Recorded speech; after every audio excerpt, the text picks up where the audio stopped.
Soy Elsa de Gesenco Formación y soy la profesora titular de la Área de Diseño Gráfico y Fotografía. El mundo en el que vivimos está inundado de imágenes y diseños, tanto el mundo real y físico como el mundo digital. Y gracias al alcance que tenemos todos a las nuevas tecnologías y a Internet, nos hemos dado cuenta de que no cualquiera es un fotógrafo y no cualquiera es un diseñador, por lo que estas profesiones se han visto en alza y se están poniendo en valor.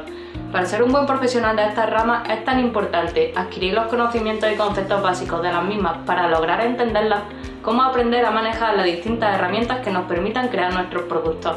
Algo que tienen en común los diseñadores y fotógrafos es su esencia, y es que ellos saben comunicar a través de la imagen.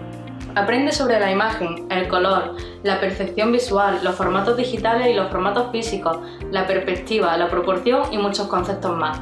Maneja herramientas tan potentes como son Adobe Photoshop, Illustrator e InDesign, siendo capaz de crear proyectos completos por ti mismo de manera profesional.